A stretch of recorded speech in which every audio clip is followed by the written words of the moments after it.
Democratic progressive आज़ाद party के chairman Ghulam Nabi Azad ने कहा कि वो मजहबी तनाज़े में नहीं बढ़ना चाहते हैं। उन्होंने कहा कि 370 को वापस लाने की बातें करने वाले लोगों को गुमराह कर रहे हैं। चीज़ों में मैं दखल नहीं देना चाहता। रिलीजन एक ऐसी चीज़ है जिस पे आस्था होगी जाएगा, जिसको नहीं आस्था होगी नहीं जाएगा, कोई बंधन नहीं है। क्या आज़ाद साहब को इनविटेशन है वहाँ जाने का? अगर होता तो क्या आज़ाद साहब जाते? है नहीं, अगर होता तो वो कैसे मैं बताता। फैयाज साहब 370 जो है टूट चुका है और सुप्रीम कोर्ट ने भी इस केस को ख़त्म कर दिया है।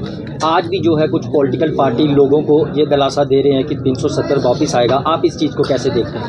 लेकिन जब नई पार्टी बनाई थी तो पहली पब्लिक मीटिंग मैंने बारामूला में की थी, तो उन्होंने उस वक़्त बताया कि भाई बहुत प्रयास किया, मैं लीडर अपोजिशन था, हमने बहुत प्रयास किया पार्लियामेंट के अंदर लाइक माइंडेड पार्टीज़ को इकट्ठे करने के लिए ताकि वो हमारा सहयोग दें, लेकिन सिर्फ 14% वोट हम जुगाड़ पाए 370 के फेवर में।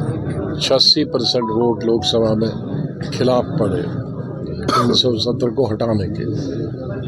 तो पार्लियामेंट ही एक जगह है जिसको ख़त्म किया गया।